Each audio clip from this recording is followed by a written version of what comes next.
एडुटेरिया topper stock programme में आप सभी दर्शकों का स्वागत है।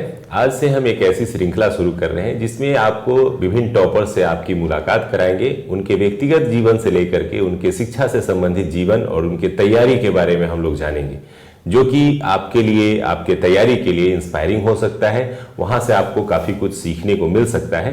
तो आज के हमारे पहले मेहमान हैं ऋषभ कुमार जी, जिन्होंने हाल ही में बीपीएससी द्वारा आयोजित प्रतियोगिता परीक्षा में एक महत्वपूर्ण सफलता अर्जित की है। तो सबसे पहले स्वागत करते हैं ऋषभ जी, आपका स्वागत है आज के हमारे इस टॉपर स्टॉक प्रोग्राम में। सर, तो ऋषभ जी, सबसे पहले आप थोड़ा हम लोग अपने बारे में बताएं, थोड़ा अपना परिचय दें।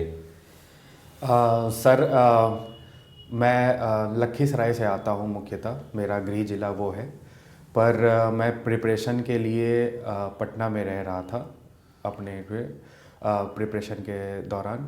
और मैंने अपनी बचपन की पढ़ाई भी यहीं से करी है। ज्ञान निकेतन स्कूल से यहाँ पे मैंने अपना 10th किया है, और फिर स्कूल ऑफ क्रिएटिव लर्निंग है, वहाँ से मैंने अपना 12th किया, और साथ में ही मैं IIT JEE की प्रिपरेशन कर रहा था। उसी के थ्रू सर KVPY एक एग्ज़ाम होता है, किशोर वैज्ञानिक प्रोत्साहन योजना, जिसके थ्रू मैं वो क्वालिफाई करके Indian institute of science education and research Pune में मेरा एडमिशन हुआ। वहाँ पे सर मैंने BS MS किया, ग्रेजुएशन, वो मेरा केमिस्ट्री मेजर्स रहा, जिसका मास्टर्स पार्ट मैंने सर जर्मनी से किया, रूर यूनिवर्सिटी से। वहाँ मैं 1 साल रह के आया। तो ये जो पढ़ाई का आपका सिलसिला चल रहा था, उसमें सिविल सेवा के प्रति रुझान कैसे आया? कैसे अचानक हुआ कि नहीं, अब इंजीनियरिंग फील्ड को छोड़ करके मैं थोड़ा सा सिविल सर्विसेज की ओर जाता हूँ? सर, मेरा रुझान सिविल सर्विसेज की तरफ से लगभग क्लास 8 से था। मेरे किसी परिचित का UPSC निकला था तब मेरा ऐसा था कि हाँ, मुझे भी, जब उनसे मैंने बात किया, इंटरेक्ट किया, तो मैं उनसे काफ़ी प्रभावित था। तो मैंने भी सोचा कि जब मैं बड़ा होऊंगा, जब सही समय आएगा, तो मैं इसकी तैयारी करूंगा। तो जब मैं कॉलेज में गया तो मैंने फर्स्ट ईयर में ही जाके लक्ष्मीकांत की किताब खरीद ली। उस समय तैयारी का कोई भी पॉइंट नहीं था, पॉइंट बस ये था कि मुझे ये याद रहे कि मुझे कभी करना है वापस आके। पर ऐसा कुछ होता गया लगातार कि मैं उस करियर में, अपने साइंस के करियर में आगे बढ़ता रहा, और UPSC कहीं पीछे छूट गया था।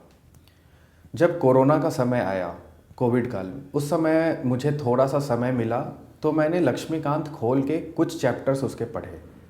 तो मुझे बड़ा इंटरेस्टिंग लगा कि साइंस से हट के कुछ और, मुझे ऐसा लगा कि मुझे बेसिक चीज़ें नहीं पता थी कि प्रेसिडेंट का इलेक्शन कैसे होता है, गवर्नर प्रेसिडेंट के पावर्स कितने सिमिलर होते हैं, क्या अलग होते हैं, ये सब मुझे कभी पता नहीं था। और ये मुझे काफ़ी अजीब लगा कि मैंने इतनी पढ़ाई करी है, इतना कॉलेज तक पहुंच गया हूँ, लेकिन अभी तक मुझे ये जनरल नॉलेज की चीज़ें नहीं पता है। तो वहाँ से फिर मुझे पढ़ने का थोड़ा रुझान आया, बट उसी बीच में मेरा वीज़ा लग गया जर्मनी का, तो मैं वहाँ गया, फिर से पढ़ाई छूट गई। फिर मेरे सामने 2 रास्ते थे। एक, मुझे PhD का अपॉर्चुनिटी मिल रहा था वहीं पे, कि वहाँ पे कंटिन्यू करना था, या फिर सिविल सर्विसेज की तैयारी करनी थी।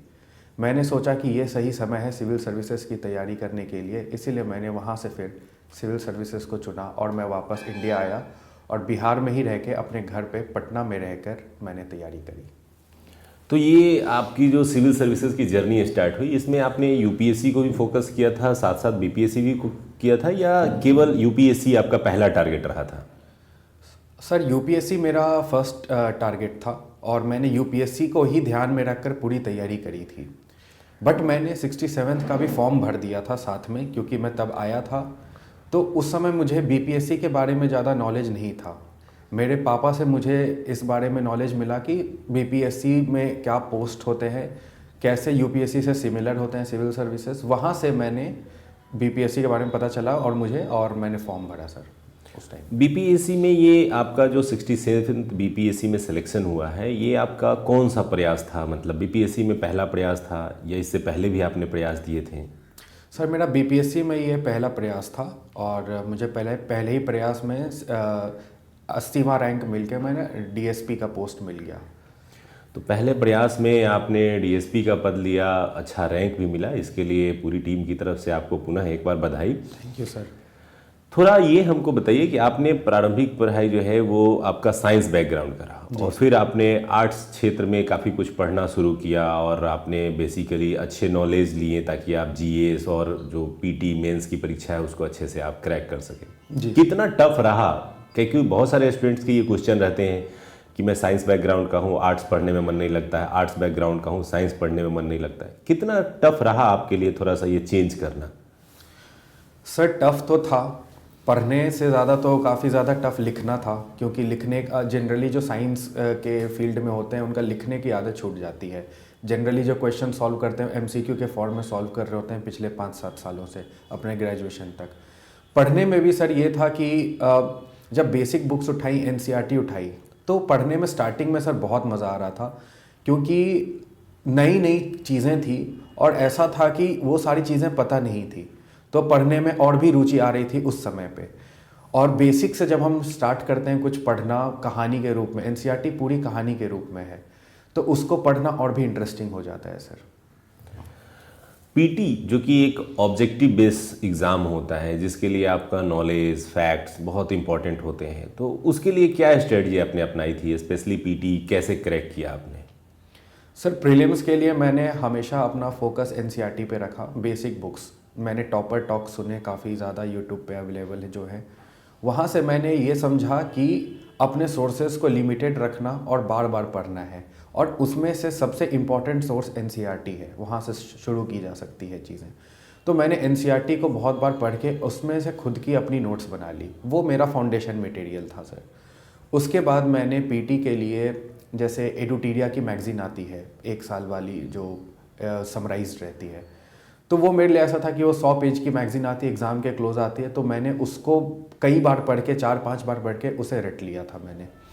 तो एक उससे हो गया कि मुझे करंट अफेयर्स वाला सेक्शन कवर हो गया, इधर से मेरा एनसीईआरटी के जो स्टैटिक्स जो चीज़ें थी वो बेसिक एनसीईआरटी से सॉल्व हो गई थी, मतलब एनसीईआरटी से हो गए। और उसके अलावा सर मैंने बिहार समग्र करके आता है एक बुक, जिसमें से मैंने बिहार की ज्योग्राफी और हिस्ट्री कर ली थी। तो इस तरह से आपने फैक्ट और थोड़ा सा करंट के थ्रू आपने पीटी की तैयारी की थी। जी सर। पीटी आपका कैसा गया था? बहुत बढ़िया। जी सर, पीटी मेरा बढ़िया रहा था और मुझे कट ऑफ से जस्ट 1 नंबर ऊपर आया था। 67 का कट ऑफ थोड़ा हाई था सर। ये होता है कि आप भी देख सकते हैं कि ज़रूरी नहीं है कि जो टॉपर्स होते हैं वो हर स्टेज पे टॉपर होते हैं। टॉपर होने का मतलब ये है कि आपका डेडिकेशन अच्छा होना चाहिए। आपको जब मौका मिलता है अपने मेंस देने का, इंटरव्यू देने का, तो वहाँ 100% देने की ज़रूरत रहती है। पीटी के बाद मेंस का दौर आता है और जो खास करके ऐसे बैकग्राउंड से स्टूडेंट आते हैं जिनका राइटिंग स्किल बहुत बढ़िया नहीं रहा हो या जीएस राइटिंग बहुत कम किया हो, तो मेंस में एक चुनौती रहती है राइटिंग की। उसको फुलफिल करने के लिए आप क्या किए? पहले पढ़ाई ज़्यादा की या लिखने का काम आपने ज़्यादा किया था? सर मैंने लगभग पैरेलली ही किया दोनों। स्टार्टिंग के 3-4 महीने क्योंकि उतनी नॉलेज नहीं रहती है तो कुछ नहीं लिख पाते हैं, पर उसके बाद मैंने ये कोशिश करी कि मैं सवाल उठा के, प्रीवियस ईयर क्वेश्चन उठा के मैं कुछ भी लिखूं, मुझे जो भी पता है उसके बारे में। मैं बहुत गंदे आंसर्स लिखता था, अभी जब मैं उनको जाके देखता हूँ तो मुझे लगता है कि बहुत गंदे आंसर्स लिखता था, पर उससे ये हुआ कि मेरा जो एक इनर्शिया था कि ना लिखने वाला, वो मेरा ख़त्म हुआ। और ये मैंने एक्टिवली डिसीजन लिया कि मुझे ख़त्म करना है, क्योंकि मुझे पता था कि मैं 4 महीने पढ़ लूँ, 10 महीने पढ़ लूँ या 1.5 साल पढ़ लूँ, अगर मैं ये लिखना शुरू नहीं करूँगा तो उसका कोई मतलब नहीं है। तो मैंने धीरे धीरे उसको लिखने को अपना रिफ़ाइन करना शुरू किया और मेंस, प्रीलिम्स से मेंस के बीच में आते आते मेरा वो चरम पे पहुंचा सर, लिखना। आपने ये परीक्षा किस माध्यम में दी थी? हिंदी माध्यम में या अंग्रेजी माध्यम में? सर मेरा मीडियम इंग्लिश था और इंग्लिश मीडियम से ही मैं दोनों यूपीएससी और बीपीएससी दोनों लिख रहा था सर। अभी एक प्रश्न आता है, बहुत सारे ऐसे स्टूडेंट हैं जो हिंदी माध्यम से तैयारी करते हैं, बहुत सारे ऐसे स्टूडेंट हैं जो इंग्लिश माध्यम से। कुछ हिंदी माध्यम के छात्रों का ये क्वेश्चन रहता है कि क्या इंग्लिश मीडियम में मटेरियल ज़्यादा अवेलेबल है, उनको बहुत ज़्यादा सहूलियत मिलती है? आपको क्या लगता है, कुछ एक्स्ट्रा बेनिफिट आपको इंग्लिश मीडियम होने के कारण मिला? जी सर, ये तो है कि इंग्लिश मीडियम के लिए मटेरियल्स ज़्यादा अवेलेबल हैं और इजीली अवेलेबल हैं। बहुत सारे मटेरियल्स हैं, उसमें से चूज़ कर सकते हैं। हिंदी मीडियम के लिए मटेरियल्स थोड़े कम हैं, पर ऐसा नहीं है कि सिलेक्शन पे इससे कुछ प्रभाव पड़ता है। अगर हम सर 67th बीपीएससी ही देखें तो बहुत सारे सिलेक्शंस हैं हिंदी मीडियम से, और हिंदी लिटरेचर ऑप्शनल वाले भी बहुत ज़्यादा सेलेक्ट हुए हैं इसमें। तो यूपीएससी में थोड़ा सा कह सकते हैं कि हाँ सिलेक्शन रेट कम है, पर बीपीएससी के लिए सर ऐसा बिल्कुल नहीं है। बीपीएससी में जो है वो सिलेक्शन रेट अच्छा है हिंदी मीडियम के स्टूडेंट्स के लिए। बस एक चीज़ की ज़रूरत है, वो है कि आप कितने कॉन्सेंट्रेटेड होकर आप स्टडी करते हैं। मटेरियल्स की कमी नहीं है अब खास करके। आपने एक बार मेरे साथ चर्चा हो रही थी तो आपने बताया था कि आपने सोशल मीडिया का बड़ा बढ़िया यूज़ किया था, खास करके गूगल का नॉलेज लेने में। बुक्स का तो यूज़ किया ही किया, जो आज के समय में गूगल पे कंटेंट्स हैं उनका भी बहुत बढ़िया यूज़ किया था। एक समस्या आती है कि एक स्टूडेंट्स के लिए ये चूज़ करना कि कौन सा कंटेंट मेरे काम का है, कौन सा कंटेंट मेरे काम का नहीं है। और सोशल मीडिया के दौर में टाइम वेस्टिंग चीज़ें बहुत ज़्यादा हैं, उसको आपने कैसे बैलेंस किया? अगर आपको किसी को सुझाव देना हो तो इस बारे में। सर मेरी भी जब मैं प्रिपरेशन में नहीं था तो मेरी भी आदत थी कि मैं रील्स लेके, इंस्टाग्राम रील्स लेके बैठ जाता था घंटों तक कभी कभी टाइम पास के लिए। पर जब मैं प्रिपरेशन में आया सर, तो मैंने एक्टिवली ये डिसाइड किया कि मैं कोई भी सोशल मीडिया प्लेटफॉर्म पे नहीं रहूँगा।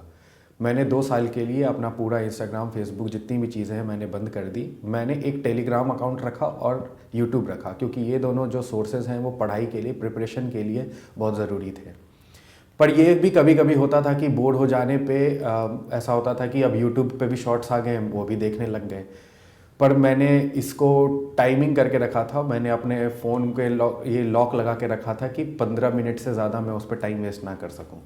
तो इससे मैं अपना ये रहता था कि 15 मिनट मैं अगर शॉर्ट्स देखता भी था तो बीच में रिफ़्रेश होने के लिए 15 मिनट के लिए बीच में देख लिया करता था। और मैंने जो गूगल हो गया, जैसे गूगल में आप कोई भी टॉपिक आप प्रिपेयर कर, आप मेंस के लिए कोई भी टॉपिक प्रिपेयर कर रहे हो, करंट हो गया या स्टैटिक हो गया, आप उस टॉपिक का नाम लिखो, पीछे यूपीएससी या बीपीएससी लगा दो और गूगल पे सर्च कर लो, बहुत सारे कंटेंट आ जाते हैं। तो वो गूगल का कंटेंट प्लस टेलीग्राम पे बहुत सारे कंटेंट मिल जाते हैं, बहुत सारे ग्रुप्स हैं जहाँ पे क्वेश्चन सॉल्व कर सकते हैं, ये सब। तो मैंने इनका एक्टिवली यूज़ किया और मैंने इसका ध्यान रखा कि मैं डिस्ट्रैक्शन से दूर रहूँगा। और ये चीज़ें काफ़ी पर्सनल होती हैं, खुद से डिसाइड करना होता है, अपने मन को मजबूत करना होता है कि कैसे हम उसका कितना यूज़ करेंगे, कितना मिसयूज़ करेंगे सर। इस पूरी प्रक्रिया में चाहे पीटी हो चाहे मेंस हो, राइटिंग करने के लिए या ऑब्जेक्टिव सोल्व करने के लिए एक टेस्ट की परंपरा रही है। क्या आपने टेस्ट सीरीज़ को अच्छी तरह से यूटिलाइज़ किया था, टेस्ट अटैम्प्ट दिए थे? जी सर। सर मैं जैसा बताया कि मैं पहले से आंसर्स तो लिख ही रहा था अपने से, खुद से। पर जब मेरा पीटी क्लियर हुआ तब मैंने एडुटीरिया में ही वो 10 टेस्ट का जो प्रोग्राम होता है वो ज्वाइन किया था मेंस के लिए।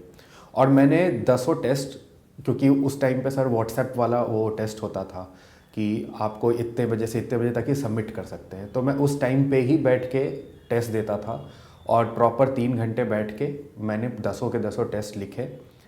स्टार्टिंग के कुछ टेस्ट ख़राब रहे, पर एक धीरे धीरे ये हो गया कि आदत हो गया कि हाँ अब 3 घंटे में पेपर कंप्लीट होगा और अच्छे कंटेंट के साथ होगा। और मैंने जो कंटेंट प्रिपेयर कर रखा था वो काफ़ी ज़्यादा टेस्ट भी हो गए। और हुआ क्या कि सर क्योंकि कोई भी बीपीएससी में जनरली मेंस में क्वेश्चंस जो हैं वो रिपीटेड रहते हैं, थीम्स कुछ पीवाईक्यू के थीम्स जो रहते हैं वो रिपीटेड रहते हैं। तो काफ़ी सारे क्वेश्चन टेस्ट सीरीज़ में से रिपीट होते हैं। जैसे मुझे अभी भी याद है मॉडर्न पीरियड, क्वाड, इन सब पे मैं पहले से ही लिख के गया था आंसर 5-5 पेज के, और मैंने वही आंसर जाके अपना वहाँ पे कॉपी पेस्ट कर दिया सर ओरिजिनल एग्ज़ाम में। इससे एक बेनिफिट ये होता है कि जब आप टेस्ट सीरीज़ में कोई क्वेश्चन लिखे रहते हैं, उससे रिलेटेड आंसर आपको या क्वेश्चन आपको एग्जाम में आ जाते हैं, तो आपका टाइम बचता है, जो सबसे इम्पॉर्टेंट होता है। एक और प्रश्न आता है बच्चों का कि अभी चूंकि मेंस में क्वेश्चन के नंबर ऑफ क्वेश्चंस बढ़ गए, टाइम मैनेजमेंट, शॉर्ट क्वेश्चन के लिए, लॉन्ग क्वेश्चन के लिए, डीआई के लिए, तो ये टाइम मैनेजमेंट करने के लिए आपने प्रैक्टिस की या क्या उसके लिए कुछ अलग करने का प्रयास किया? सर प्रैक्टिस से ही एक तो सर डीआई का मैं पहले रोल बताना चाहूँगा, बहुत इंपॉर्टेंट है किसी बीपीएससी में, खास करके सिलेक्शन के लिए। जितना कम डीआई गलत होगा उतना ज़्यादा आपके बेटर रैंक की चांसेस है। मेरा डीआई बस 3 मार्क्स का गलत हुआ था और मुझे लगता है कि मेरा GS1 काफ़ी मददगार रहा मुझे ये रैंक दिलाने में। तो मैंने डीआई, क्योंकि डीआई कभी कभी होता है कि अगर साइंस बैकग्राउंड से अगर आप आते हैं तो आपको ऐसा लगेगा कि बहुत ईजी है, कि एवरेज निकालना है, परसेंट निकालना है, यही तो करना है। पर क्या होता है कि जब समय की कमी रहती है तो जल्दबाजी में उसमें गलतियाँ करने के चांसेस भी उतने ही ज़्यादा हैं। जैसे मुझे एनुअल रेट निकालना था, मैंने डिकेडल रेट निकाल के आ गया, मैं 10 से डिवाइड करना भूल गया, वो देखे बिना। ये तब भी हुआ जब मैं बहुत प्रैक्टिस करके गया था। तो डीआई में बहुत ही ज़्यादा प्रैक्टिस के साथ एक ये रखना है कि एरर कम होनी चाहिए। और सर दूसरा है कि लिखने की स्पीड और हैंडराइटिंग ये दोनों अपने कंट्रोल में रहती है, ये दोनों प्रैक्टिस के साथ आ सकता है। मैंने ये सुनिश्चित किया था कि मैं प्रीलिम्स से पहले, मेन से पहले मैंने बहुत लिखा, और टेस्ट सीरीज़ के अलावा मैंने 500-600 पेजेस के बुकलेट जो आते हैं यो मार्केट में जो अवेलेबल, स्पाइरल बाइंडिंग्स, हाँ स्पाइरल बाइंडिंग वाली कॉपी सर, वो मैं पूरी भरा।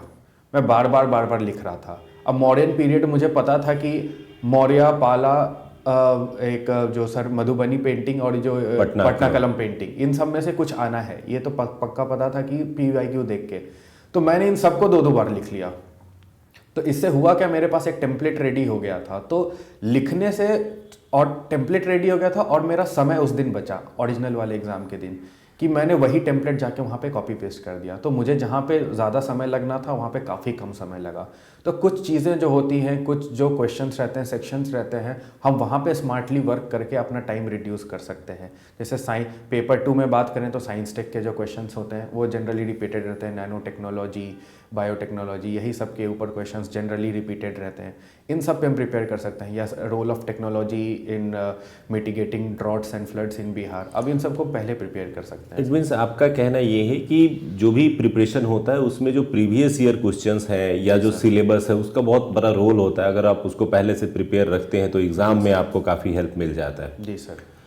मेंस के रिजल्ट के बाद एक चरण है इंटरव्यू के रूप में, जिसमें आपकी पर्सनालिटी, आपका बात करने की शैली, आपका थोड़ा सा नॉलेज टेस्ट भी होता है। इसके लिए आपने कैसे प्रिपरेशन किया, कुछ खास करने का प्रयास? सर मैंने मैंने बहुत सारे टॉपर्स के इंटरव्यू, जो मॉक इंटरव्यूज़ डाले हुए रहते हैं यूट्यूब पे, मैंने वो देखे।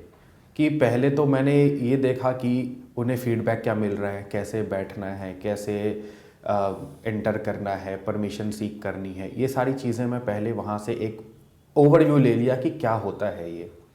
फिर मैंने वो खुद भी अपनी जो जितनी भी बैकग्राउंड से लेकर मैं जो बनना चाहता हूँ, आगे जो पोस्ट मेरे प्रेफरेंसेस हैं, वहाँ तक के मैंने एक डिटेल में अपने तैयार कर लिया खुद से कि क्या क्या सवाल बन सकते हैं इस पे, और वो सवाल की मैंने तैयारी की। उसके बाद सर सबसे इम्पॉर्टेंट रोल रहा मॉक्स का, जो मैं यहाँ पे मैंने एडुटेरिया में भी मॉक दिया यहाँ पे आके। और सर मॉक से मेरा ये हुआ कि मुझे जो उस समय फीडबैक मिला वो मुझे इंस्टेंटली इम्प्रूव करके, मैं अपना मॉक दिया था उसके 3-4 दिन बाद ही मेरा असली इंटरव्यू था, तो वो मुझे इम्प्रूव करने में काफ़ी हेल्प किया सर। इंटरव्यू के लिए कहा जाता है कि करेंट बेस्ड नॉलेज अच्छा होना चाहिए, तो न्यूज़पेपर का रोल रहा आपके इस तैयारी में? जी सर, मेरा ये पूरा जो भी मेरा 1.5 साल 2 साल का प्रिपरेशन था, ये एक चीज़ कांस्टेंट था कि मैं सुबह उठ के सबसे पहले न्यूज़पेपर पढ़ूंगा सर। और मैं द हिंदू पढ़ता था। जो हिंदी मीडियम के स्टूडेंट हैं वो जनसत्ता या कोई और न्यूज़पेपर पढ़ सकते हैं अपने प्रेफरेंसेस के हिसाब से। पर न्यूज़पेपर से क्या होता है सर कि मैं वही बता रहा था कि एक पेरिफेरल नॉलेज हर चीज़ के बारे में एक रहता है। तो चाहे प्रीलिम्स हो चाहे मेंस हो, सारे चीज़ों पे थोड़ी थोड़ी नॉलेज रहती है। कभी कभी क्या होता है सर, इंपॉर्टेंट डेटा मिल जाता है न्यूज़पेपर में, तो वही डेटा उठा के कॉपी पेस्ट कर लिए, वही जाके एग्ज़ाम में लिख दिए। तो न्यूज़पेपर पढ़ने के बाद उसमें से अगर आपको कोई डेटा या कोई चार्ट या ग्राफ मिलता था तो क्या उसको आप पेन डाउन करते थे कॉपी में, नोटबुक में उसको रख लेना? जी सर मैं पूरे डिजिटल नोट्स बनाता था। मैं न्यूज़पेपर भी डिजिटल ही पढ़ता था। मुझे दिख गया कि है, मैंने जस्ट कॉपी पेस्ट करके अपने नोट्स में कॉपी कर लिया बस, कि ये डेटा काम का है। मैंने सारे नोटबुक्स बना रखे थे, GS1 के लिए, GS2 के लिए। GS1 के अंदर मैंने नोट्स बना लिए, हिस्ट्री के लिए अलग कर लिया, इंटरनेशनल रिलेशन के अलग कर लिए, ऐसे करके सर मैंने नोट्स बना। और लास्ट टाइम में आपको वो रिवीजन में हेल्प किया होगा? बहुत रिवीजन में हेल्प किया सर वो डेटा। इंटरव्यू के बाद जब आपका सफलता मिली, आपने बताया कि आप टॉपर्स के वीडियो देखा करते थे। जी सर। और जब खुद अपने आप को उस लिस्ट में देखा कि मैं भी टॉपर्स की लिस्ट में शामिल हुआ हूँ, कैसी फीलिंग थी, कैसा इमोशन था आपका? सर काफ़ी खुश था। और एक ये तो सोचना था कि हाँ, क्योंकि मेंस अच्छा गया था और बहुत मेहनत करी थी, कि लगा था कि कहीं लिस्ट में होगा। पर सर अच्छा रैंक आना इसमें काफ़ी लक का फैक्टर था, और आ गया तो काफ़ी अच्छा लगा। और जो पोस्ट मिला है सर उसके लिए बहुत खुश हूँ सर, ग्रेटिट्यूड है। चलिए, आपको सोसाइटी की सर्विस करने का एक बहुत बड़ा अपॉर्चुनिटी मिलेगा और होपफुली आप बहुत बढ़िया करके दिखाएंगे भी। जी सर। एक चीज़ मैं जानना चाहता हूँ कि चूंकि आप एडुटेरिया से जुड़े हैं तो जी सर। थोड़ा हमें ये बताइए कि एडुटेरिया का रोल आपके सिलेक्शन में किस किस स्टेज पे आपको दिखा या कैसे पता चला एडुटेरिया के बारे में आपको? हाँ सर, मैं उस टाइम पे जब सर प्रीलिम्स दे रहा था तो कमाल की बात है कि मैंने एडुटेरिया की मैगज़ीन यूज़ करी थी, पर मुझे ये नहीं पता था कि एडुटेरिया का मेंस का टेस्ट सीरीज़ भी आता है। तो ये मैंने सर यूट्यूब पे एक वीडियो देख रहा था कि कैसे तैयार करना है, तो मैंने एक टॉपर का वीडियो देखा, तो वो जिक्र कर रहे थे कि मैंने एडुटेरिया में टेस्ट सीरीज़ लिखा, काफ़ी अच्छा इवैल्यूएशन था ये सब। तो मैंने फिर वहाँ से देखकर मैंने एडुटेरिया की मैगज़ीन यूज़ करी थी, पर मुझे पता नहीं था क्योंकि मैंने कहीं एडवर्टीज़मेंट में देखा नहीं था। तो फिर मैंने सर फ़ोन लगाया, एडुटेरिया गूगल पे सर्च करके एडुटेरिया फ़ोन लगाया और फिर मैंने सर मेंस की टेस्ट सीरीज़ यहाँ पे लिखी और उसके बाद तो सर मैंने मॉक इंटरव्यू भी यहीं पे दिया है। आपकी तैयारी से जो आपको सीखने को मिला, आपके जो सिलेक्शन के प्रोसेस थे वहाँ से आपको एक गाइडलाइन मिली, समझ मिली, आप नए छात्र या ऐसे छात्र जो तैयारी कर रहे हैं उनको कुछ सलाह देना चाहें तो क्या देना चाहेंगे? सर सलाह ये देना चाहूँगा कि अब जो है वो बीपीएससी थोड़ा इवॉल्व कर रहा है। अब हम 68th का प्रीलिम्स देखें या 69th का प्रीलिम्स देखें, तो अब बीपीएससी जो है वो काफ़ी बेसिक कॉन्सेप्चुअल क्वेश्चंस पे पूछने लग गया है और थोड़ा थोड़ा यूपीएससी के लाइन पे जा रहा है कि मल्टीपल स्टेटमेंट्स देने की कोशिश कर रहा है। तो यहाँ पे ये अच्छा रहेगा कि प्रीलिम्स के स्टेज पे ढेर सारा मॉक सॉल्व करना। मैं तो बोलूँगा कि 50 से 60। मैं खुद भी अपने लिए ये टारगेट रखता था कि प्रीलिम्स से पहले 50-60 मॉक दे देने हैं कैसे भी। उससे क्या होता है सर, नॉलेज भी टेस्ट हो जाता है, कुछ नहीं पता है वो भी पता चल जाता है और एक एलिमिनेशन स्किल आ जाता है कि कहीं ना कोई ऑप्शन एलिमिनेट कर सकते हैं। अब क्योंकि ई ऑप्शन भी नहीं रहा है, 4 ऑप्शन ही रहे हैं, तो एलिमिनेशन और भी ईजी है। तो यहाँ से हम प्रीलिम्स की ये स्ट्रैटेजी रख सकते हैं। और मेंस की स्ट्रैटेजी सर ये रहेगी कि PYQ based previous year question लेके ही बैठना है और सिलेबस लेके ही बैठना है। ये 2 चीज़ें लेके ही तैयारी करनी है। फालतू की चीज़ें एक्स्ट्रा पढ़ना नहीं है, उतना ही पढ़ना है जितना रिक्वायर्ड है। 5 पेज का अगर हमें लिखने के लिए पूछा जा रहा है तो हमें 5 पेज का हमारा नोट्स भी होना चाहिए एक तैयार हमारे पास हर टॉपिक पे। जैसे मैंने हिस्ट्री के लिए सर 20 टॉपिक चुन लिए कि 20 टॉपिक है, सब पे मैंने 5-5 पेज के नोट्स बना लिए और मैंने बार बार सबको रिवाइज़ करके बस वहीं उसी को रिवाइज़ करके गया था कॉन्फिडेंस से कि हाँ इतना तो हो ही जाएगा। और प्रीलिम्स के लिए मैंने स्पेक्ट्रम पढ़ ही रखा था, तो मुझे पता इससे बाहर तो क्या ही पूछेंगे भी तो सबका ही वही लिखना है। तो एक वो चीज़ हो गया। वैसे ही सर पॉलिटी में भी थीम्स रिपीटेड रहते हैं, प्रेसिडेंट, गवर्नर, इमरजेंसी पावर्स, यही सब घुमा फिरा के 10-15 थीम्स है जो पूछते रहते हैं। तो एक वो हो गया, वैसे ही देख लिया। इंटरनेशनल रिलेशन सर मैंने करंट से कर लिया, DI की मैंने प्रैक्टिस कर ली, टेस्ट सीरीज़ में भी प्रैक्टिस हो गया, उसके अलावा भी 1-2 सॉल्व कर लिया कि एरर कम करो। तो इस तरह से स्मार्टली प्रिपेयर किया जा सकता है। नोट्स बिल्कुल टू द पॉइंट प्रिपेयर किए जा सकते हैं। क्या कोट्स यूज़ करने हैं, क्या डेटा फैक्ट्स यूज़ करना है। बिहार का इकोनॉमिक सर्वे उठा के सारा डेटा फैक्ट्स एक जगह निकाल लेना है 10-15 पेज में, ताकि उसको एक्टिवली कोट किया जा सके। तो लिमिटेड कंटेंट रखना है और उसको बार बार रिवाइज करना है ताकि जितना पढ़े हैं उतना एग्ज़ाम में रेप्लिकेट करके आ सके। अब ये तो थी थोड़ी आपकी जर्नी की बात, सफलता की। इसके अलावा कोई आपके लाइफ से जुड़ी हुई कोई घटना जो कि आप हमारे साथ शेयर करना चाहें, हमारे छात्रों के साथ शेयर करना चाहें, जो लगता है कि आप बता सकते हैं? सर मेरे लिए तो सर यही डिलेमा सिचुएशन था कि मुझे सिविल सर्विसेज में आना चाहिए या नहीं आना चाहिए, क्योंकि जब मैं वहाँ पे PhD पोजीशन मिला था सर, वो काफ़ी हाई पेइंग था और उस टाइम पे घर वाले भी ऐसे थे कि वही कर लो, इधर आने की ज़रूरत नहीं है वापस बिहार। तो एक तरह से उन्हें मनाने में मुझे 2-3 महीने लग गए कि मुझे एक प्रयास तो करना है इधर सिविल सर्विसेज की तरफ, ताकि मुझे बाद में रिग्रेट ना हो। और मुझे लगता है कि वो मेरे लाइफ का सबसे बेस्ट डिसीजन था कि मैंने वहाँ पे वो छोड़ के इधर सिविल सर्विसेज में आया, इसकी प्रिपरेशन करी। क्योंकि सिविल सर्विसेज का प्रिपरेशन ऐसा है कि इतना नॉलेज को वाइडन कर देता है, एक कॉन्फिडेंस बनाता है खुद में। तो सर ये काफ़ी अच्छा एक्सपीरियंस रहा मेरा सिविल सर्विसेज का, और मैं यही इससे ये ले रहा कि कभी भी अच्छे डिसीजंस लेने से चूकने नहीं चाहिए सर।